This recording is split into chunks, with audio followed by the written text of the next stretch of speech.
Assalamualaikum warahmatullahi wabarakatuh. Terima kasih pada kesempatan hari ini dalam mata kuliah pendekatan kelompok dalam bimbingan dan konseling yang dibina oleh Profesor Dr. Muslihati SAG MPD dan saya Happy Diah Aprilia Ningtyas bersama rekan saya Yuhanita Pristiwanti akan memberikan pemaparan makalah mengenai tahap transisi. Latar belakang makalah kami adalah bimbingan konseling dalam pendidikan merupakan suatu pembahasan yang menarik. Hal ini dikarenakan berkaitan dengan perkembangan peserta didik khususnya dalam bidang psikologis.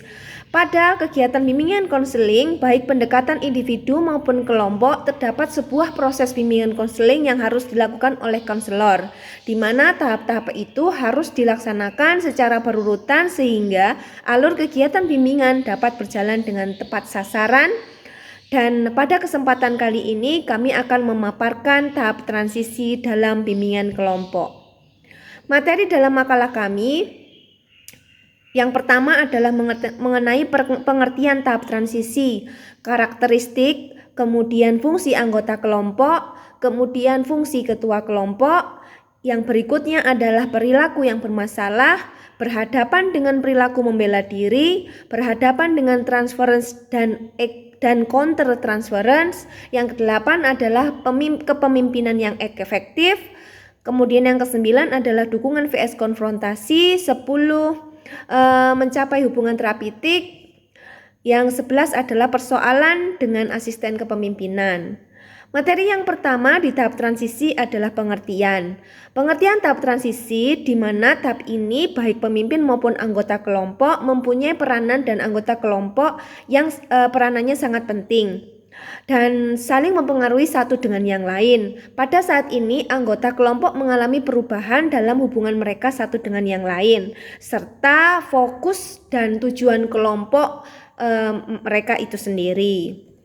Yang berikutnya adalah karakter. Materi yang kedua adalah bab yang kedua adalah karakteristik. Terdapat karakteristik dalam tahap transisi, yaitu kecemasan. Kecemasan dalam tahap transisi dalam bimbingan kelompok merujuk pada perasaan cemas atau gelisah yang muncul saat individu mengalami perubahan transisi atau peralihan dalam kehidupan mereka. Dalam konteks bimbingan kelompok ini bisa terjadi pada suatu anggota kelompok saat anggota kelompok menghadapi perubahan yang signifikan seperti memasuki fase dalam hidup atau mengubah pola pikir dan perilaku mereka. Kecemasan ini bisa mempengaruhi partisipasi dan keterlibatan anggota kelompok selama proses bimbingan kelompok. Dan yang kedua adalah dalam karakteristik tahap transisi yaitu membangun kepercayaan. Membangun kepercayaan pada tahap ini melibatkan langkah-langkah untuk menciptakan lingkungan yang aman, terbuka, dan mendukung bagi anggota kelompok. Kepercayaan yang dibangun dalam kelompok itu secara bertahap. Jadi anggota kelompok dapat mengekspresikan reaksi mereka tanpa memiliki rasa takut untuk dicela atau dimaki. Pada saat rasa percaya diri mereka tumbuh dan tinggi, maka anggota kelompok itu secara aktif terlibat dalam seluruh kegiatan aktivitas kelompok yang membuat mereka saling memahami satu dengan yang lain. Nah, tugas utama konselor dalam tahap transisi adalah terus mendorong para anggota kelompok untuk dapat mengungkapkan dan mengatakan dengan mudah apa saja yang mereka pikirkan dan rasa yang berkaitan dengan apa yang terjadi dalam kelompok. Karakter yang berikutnya adalah pembelaan diri dan perlawanan. Dan pada karakter ini para anggota kelompok berpartisipasi dalam proses ini juga muncul perilaku membela diri dan perlawanan terhadap partisipasi dalam kelompok. Nah, pemimpin kelompok memiliki peranan yang penting dalam mendorong anggota kelompok untuk menunjukkan rasa ragu-ragu atau kecemasan mereka. Jadi pemimpin di sini harus sabar. Kemudian pemimpin di sini harus memiliki pemahaman tentang perilaku anggota dalam kelompoknya. Yang di sini untuk membela diri yang sifatnya bermakna. Nah, gaya pertahanan diri mereka juga dapat ditunjukkan dengan berbagai cara, yakni dengan adanya konflik, sikap yang objektif, rasa curiga, menikmati suasana, dan akan tetapi perasaan takut mereka itu akan semakin dekat dan semakin rentan secara tersirat.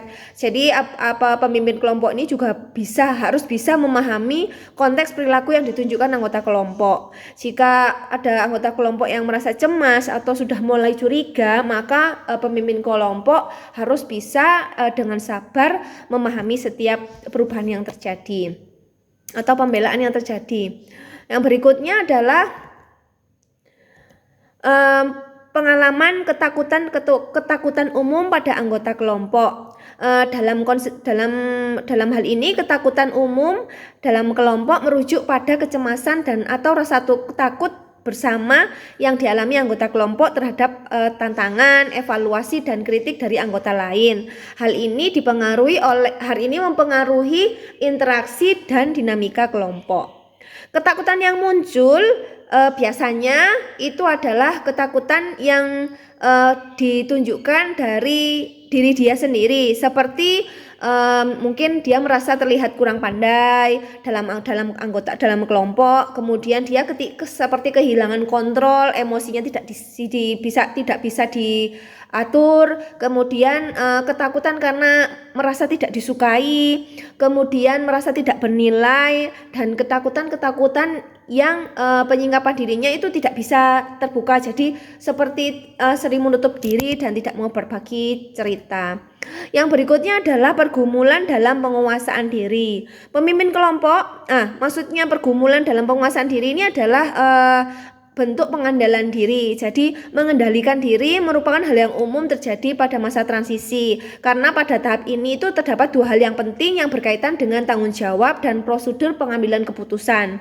Dalam karakter ini, pemimpin kelompok itu bertugas untuk merespon pernyataan-pernyataan yang anggota kelompoknya itu tadi kesulitan untuk memahami kelompok mereka dan dalam mengatur penguasaan diri dan mengendalikan diri, sehingga itu menjadi cara untuk melindungi diri mereka sendiri dari keterlibatan yang lebih dalam proses kelompok. Kemudian yang berikutnya adalah konflik.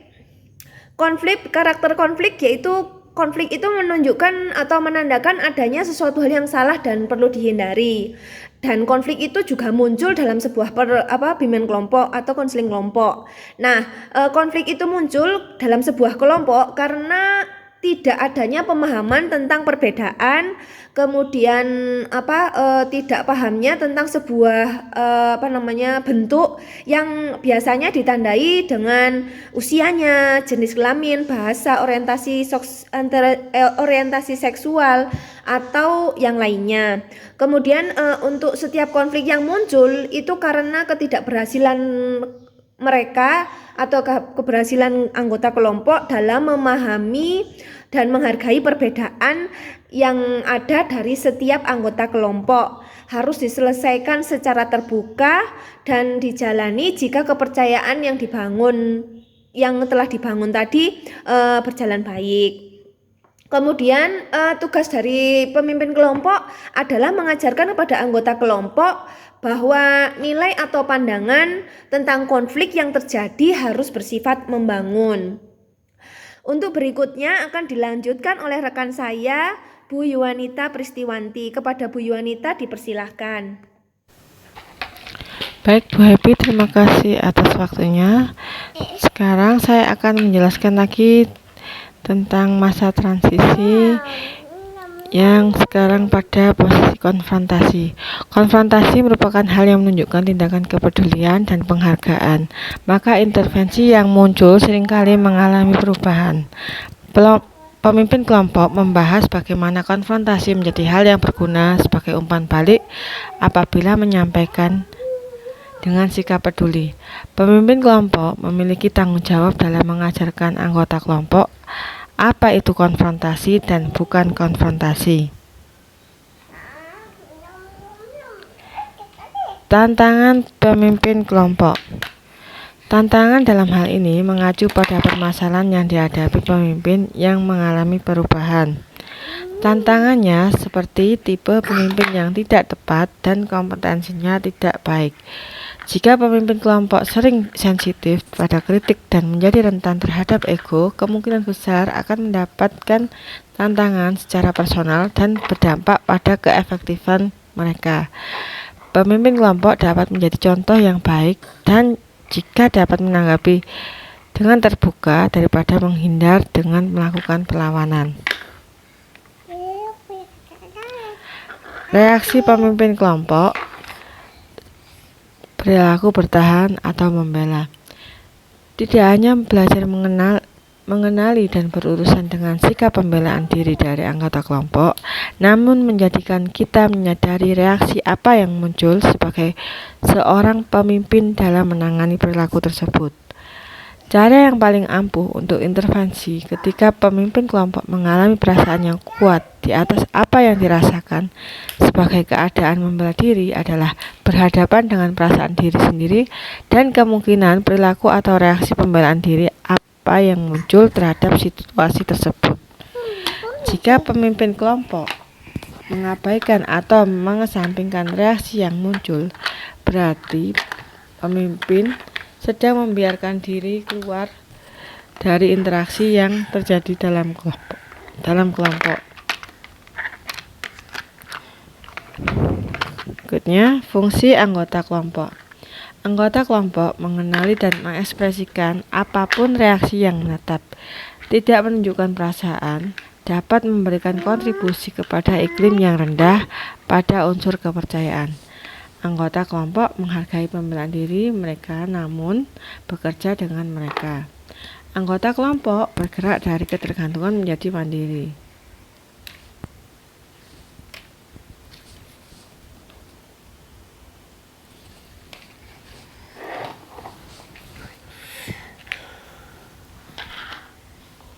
Baik.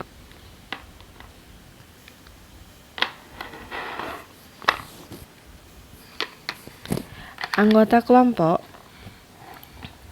belajar bagaimana mengkonfrontasi anggota lain dalam sikap yang membangun, sehingga mereka tidak menarik diri dalam sikap pembelaan. Anggota kelompok berhadapan dan berurusan dengan reaksi-reaksi yang menjadi perhatian selama proses kelompok. Anggota kelompok bekerja melalui konflik-konflik daripada berdiam diri atau membentuk sub-kelompok di luar pertemuan. Fungsi ketua kelompok. Yang pertama, ajarkan anggota kelompok nilai dari mengetahui dan menangani secara penuh dari situasi-situasi yang menimbulkan konflik. Yang kedua, membantu anggota kelompok untuk mengetahui pola mereka dalam pembelaan yang dilakukan oleh diri mereka sendiri. Yang ketiga, mengajarkan anggota kelompok untuk menghargai kecemasan dan perilaku pembelaan serta bekerja secara konstruktif dengan usaha-usaha dalam melindungi diri.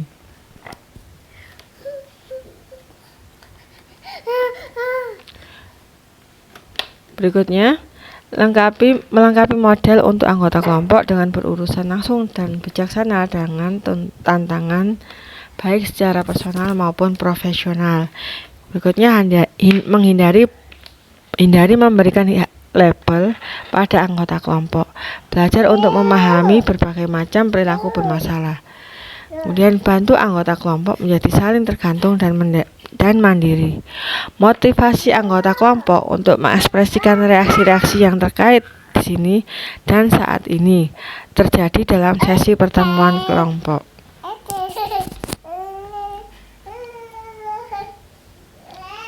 Oke, berikutnya. Perilaku-perilaku yang bermasalah dan anggota kelompok yang sulit.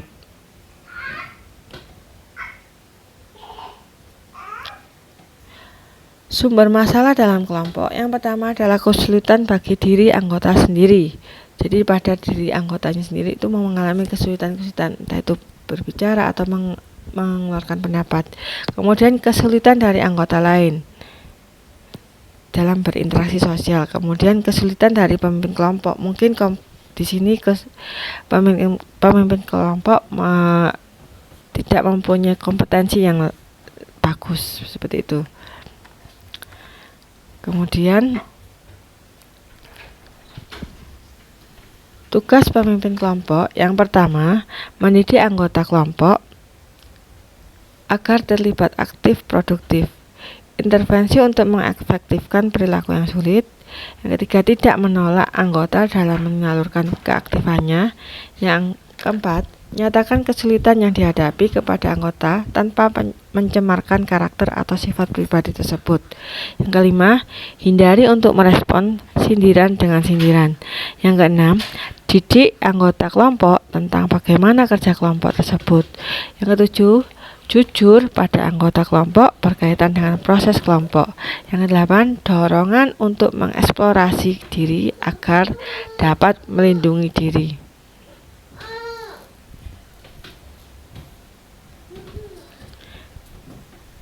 Baik, berhadapan dengan perilaku membela diri secara terapeutik. Intervensi yang tepat dalam menghadapi perilaku yang bermasalah dapat membantu anggota kelompok dalam mengungkapkan apa yang mereka pikirkan dan rasakan secara terapeutik, sehingga dapat membawa mereka berpartisipasi lebih aktif lagi dalam kelompok, dan pemimpin kelompok menanggapi secara penuh dukungan terhadap anggota kelompok untuk menyatakan lebih banyak tentang keadaan diri mereka sendiri.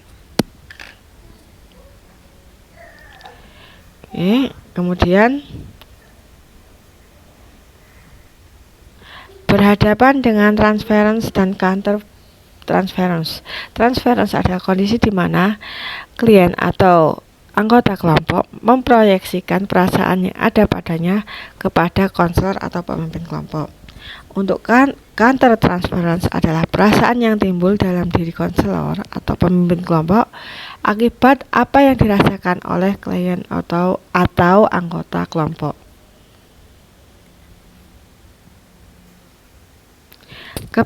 Kepemimpinan yang efektif, temuan pada peneliti. Dalam tinjauan terhadap literatur hubungan yang terapeutik dalam proses kelompok, diidentifikasi terdapat 3 kunci yang dapat membangun hubungan yang terapeutik dalam proses kelompok, yaitu iklim kelompok, keterpaduan, dan kesatuan. Penelitian yang dilakukan oleh Burlingame dan Fuhrman tahun 1990 menghasilkan bahwa hubungan yang positif yang terjadi antara terapis dan klien memberikan kontribusi yang positif bagi perubahan diri klien. Berikutnya, dukungan dan konfrontasi. Konfrontasi mendukung terlebih telah terjadi dari tahap pengenalan dalam kelompok dan dapat terselesaikan dengan kepekaan dan penghargaan. Dalam kenyataan, fondasi dari kepercayaan sering menjadi utuh oleh konfrontasi yang mengandung kepedulian yang dilakukan oleh pemimpin kelompok.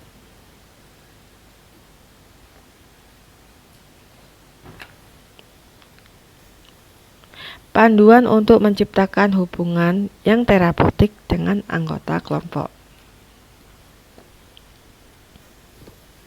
Berjuang untuk keterlibatan yang positif dalam kelompok melalui kesungguhan, empati, dan reaksi yang peduli terhadap anggota kelompok. Hubungan interpersonal melepaskan dan gaya kepemimpinan yang menghakimi dapat menghambat proses terbangunnya kepercayaan dan kesatuan atau keterpaduan. Kemudian bangun gaya karakteristik terapeutik yang terbuka dengan menyediakan dan memberi kemudahan penyingkapan diri, namun jangan itu sebagai latihan dengan menggunakan kelompok yang dipimpin sebagai kelompok terapi bagi diri sendiri. Tanamkan dalam pikiran bahwa penyingkapan diri dari pemimpin kelompok dapat memberikan dampak konstruktif atau menguntungkan atau bisa juga merugikan dalam proses kelompok, dan hasil yang didapat bergantung pada beberapa faktor. Beberapa faktor khusus seperti tipe kelompok, tahapan perkembangan, serta isi dan sikap dari penyingkapan. Di sini bantu anggota kelompok untuk mampu memanfaatkan secara maksimal dan keefektifan contoh atau panutan, khususnya anggota kelompok yang dapat menunjukkan perilaku yang diinginkan.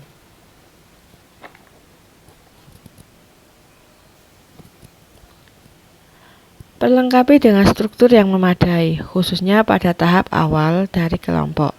Namun, hindari gaya kepemimpinan yang mengambil semua kendali.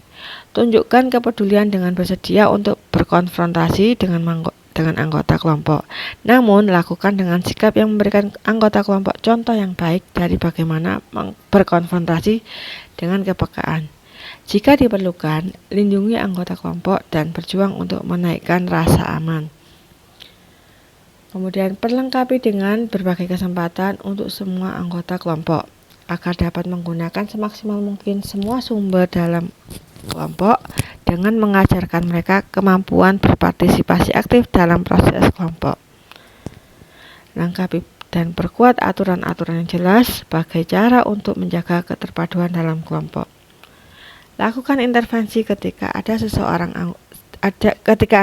anggota kelompok yang mencegah anggota kelompok lainnya untuk menggunakan sumber yang ada dengan cara melibatkan konfrontasi yang tidak membangun, sarkasme, dan menukar secara tidak langsung.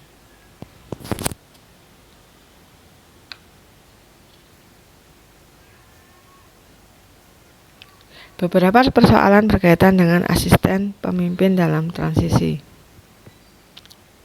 Masalah yang muncul